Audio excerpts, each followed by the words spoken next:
Twitter criticism. Thursday, yeah, reading news. I have to read Russia Today today, because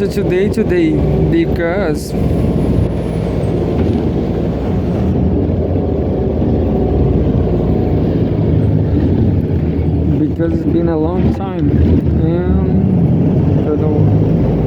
Beijing's Missile Fashion Week, China shows the US who's the boss.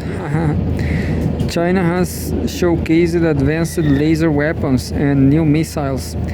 Why do this frighten the US? I'm not going to read it because it's not related to... No, maybe I'm going to read because CGTN will never do such an article.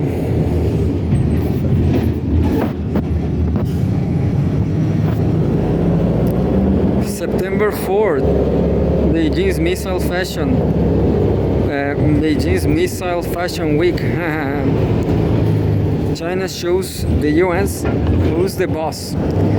China has showcased advanced laser weapons and new missiles. Why do this frighten the US?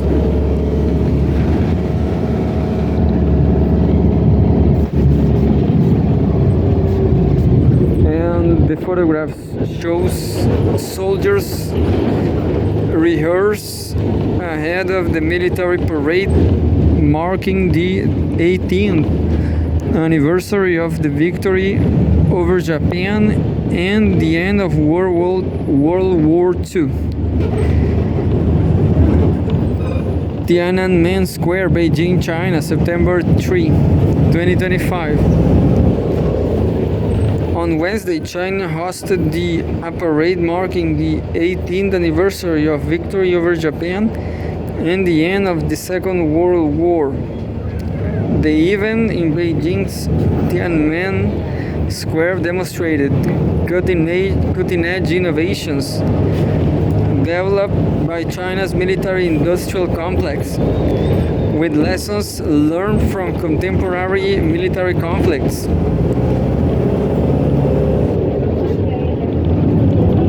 Vasily Kashin, director of the Center for Comprehensive European and International Studies at the National Research University Higher School of Economics in Moscow, noted that China does not hold annual parades, making this week's event particularly significant. Quote, "This parade is quite different from the Chinese parades of the last 15 years.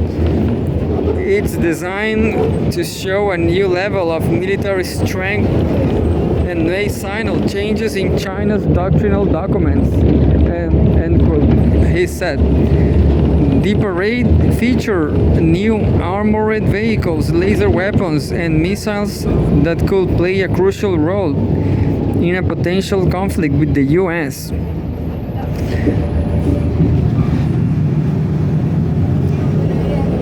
That will be World War III, China-US war. It was interesting that maybe it will be a good business to everybody go away from the conflict and let only the US and China fight each other. I mean, China is defending themselves. Transported Erector launchers with DF-61 intercontinental missiles. Despite the fact that the rehearsals for the parade drew increased attention, the Chinese military managed to surprise foreign observers. Transporter Erector launchers, TEL, equipped with DF-61 intercontinental ballistic missiles, ICBMs, were showcased for the first time ever during the military parade. And there's a photograph.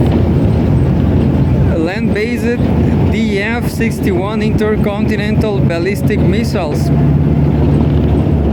The F-61 looks big, looks like a regular colossal missile. Details about the system, which is mounted on an 8-axle chassis. Yeah, 8 axle, 8 pairs of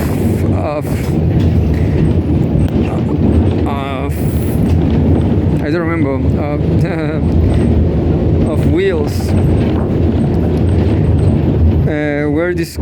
were not disclosed. The F-61 falls into the same category as Russia's Yar-TL. These systems can launch missiles from anywhere along their patrol route and can be deployed in just minutes. The DF-61 may be an advancement of the DF-41TEL, which was unveiled during a 2019 parade. The DF-41 is believed to have a range of 12,000 to 15,000 kilometers and can carry up to 10 warheads.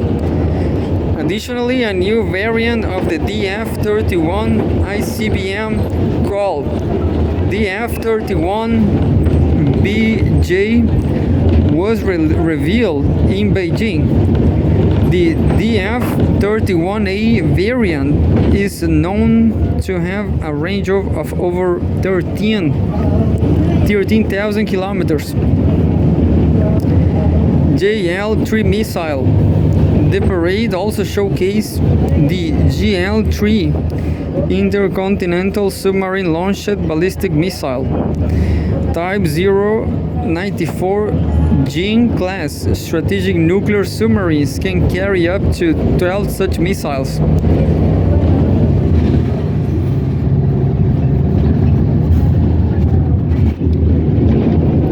GL-3 submarine launched intercontinental ballistic missiles. As Brandon J. Wachter wrote in his article for the National Interest, this new missile will enable China to strike the US from safe coastal waters. I guess that was a long time ago, but who knows? To strike the US from safe coastal waters.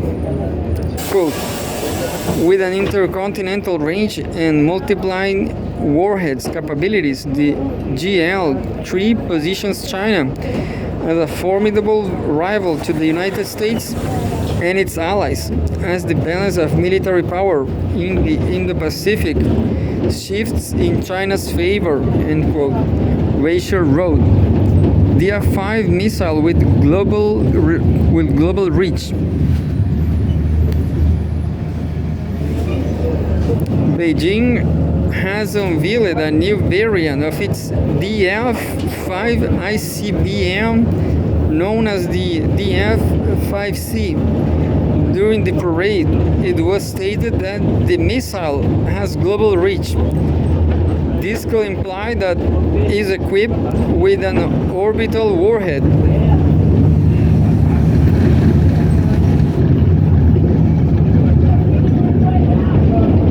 There's a photograph of a Dongfeng 5C liquid fuel intercontinental strategic nuclear missiles.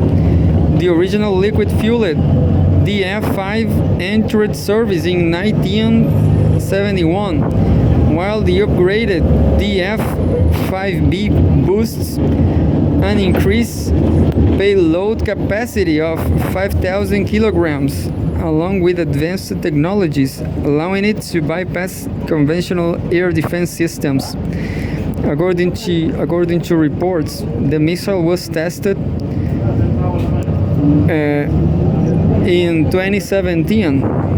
It is believed to feature a multiple independently targetable re-entry vehicle MIRV system with up to 12 guided warheads.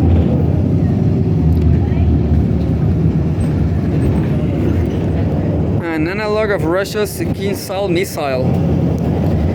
New GL-1 air-launched ballistic missiles were also unveiled in Beijing.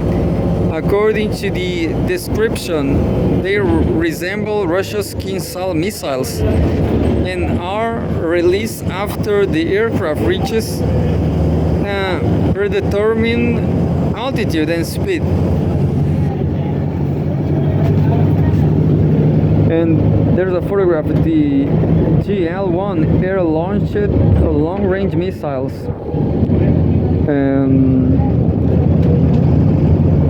CJ-1000 hypersonic long-range cruise missile launchers were likewise on display, while the public could also see YJ-18C long-range cruise missiles, currently in service with the People's Liberation Army Navy, and CJ-28 missile used by China's Air Force.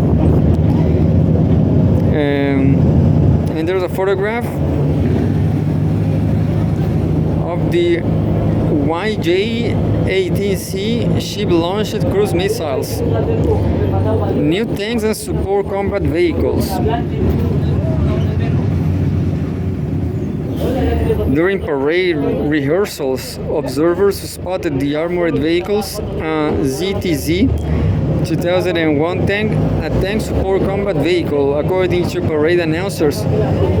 Both vehicles are classified as Type 100. These vehicles share a common track chassis with a hybrid powertrain, modern reactive armor, and an active defense system featuring radar and optical sensors provide enhanced protection. The tank is equipped with a 105mm turret believed to perform comparably to 120mm cannons, and includes a remotely operated machine gun module. They looks like regular tanks to me, but anyway. The Type 99B tanks. The tank support combat vehicle features a combat module with an automatic cannon and is equipped with a reconnaissance drone. Two pilots positioned at the rear of the vehicle can control the drone. The vehicle's drivers are equipped with augmented reality glasses. Yeah, details you cannot see.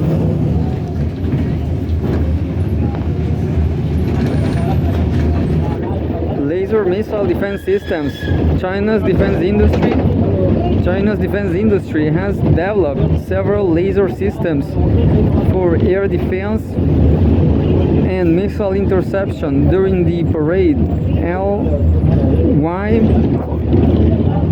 LY-1 naval laser systems were displayed on wheeled platforms. Additionally, two other laser systems mounted on a 4-axle truck and a 3-axle armored vehicle were showcased.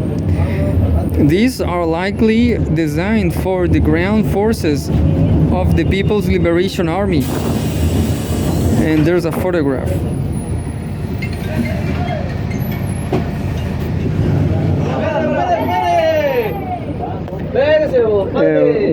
LY-1 ship-based air defense with lasers. Several countries, including Russia, the UK, and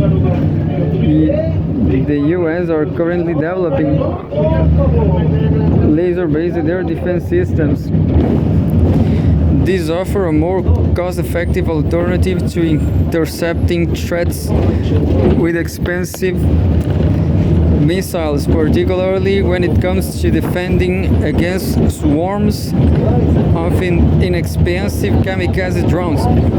In August, a video surfaced showing a Russian laser weapon successfully intercepting a Ukrainian FP-1 kamikaze drone, causing it to explode upon contact with the laser beam.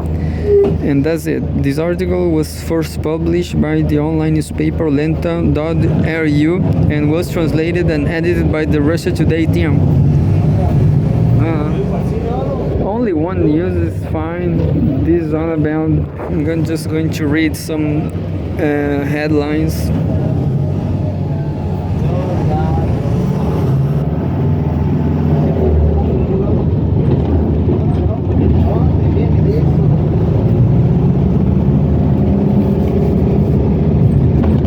I guess this is long, but Moscow to mirror Beijing's visa-free move. Putin. China earlier this week announced the same privilege for Russians during a one-year trial period. And there's a photograph of Chinese tourists in the central square of Vladivostok, Russia. Moscow will grant visa-free entry to Chinese visitors following Beijing's decision earlier this week to extend the same privilege to Russia's nationals. President Vladimir Putin has said the reciprocal measure will strengthen cultural and economic ties between the two countries, he added. Putin made the remarks on Thursday in Vladivostok while meeting with senior Chinese official Li Hongchang, a member of the Communist Party's Politburo and vice chairman of the Standing Committee of the National People's Congress. Putin called China's decision to ease entry for Russians a, quote, very significant step that will help boost business, saying, quote, of course, Russia will respond to this friendly act in kind. We will do the same. The Chinese visa-free waiver program will be expanded to ordinary passport holders from Russia starting September 15. Travelers will be able to enter the country for up to 30 days for business, tourism, personal visits, exchanges, and transit purposes. According to the Chinese Foreign Ministry, the decision reflects the high level of development in China-Russia relations and is aimed at deepening people-to-people exchanges. A bilateral agreement already allows visa-free travel for organized tourist groups, but only through accredited operators with groups of between 5 and 50 people. Other Chinese travelers have had to rely on standard or electronic visas. An e-visa introduced in August 2023 permits stays of up to 30 days can be obtained within days and reportedly costs about $40 to $50. For Russian travelers, fees ranged from 31 to 41 for a single entry, while multiple entry visas started at $92. Processing typically took a week or longer. Tourism between the two countries has been surging, supported by eased entry rules and e-visa services. In 2024, Russians made around 3 million tourist trips to China, with the trend continuing upward. Economy Minister Maxim Reshetnikov told Izvestia on Thursday. According to booking services, interest in trips to China surged immediately following Beijing's announcement on Tuesday, with ticket sales for flights departing after September 15 doubling and hotel searches and travel inquiries jumping 5 to 9-fold.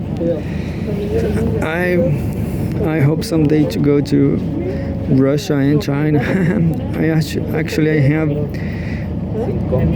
Chile and Italy. They have a trade with China.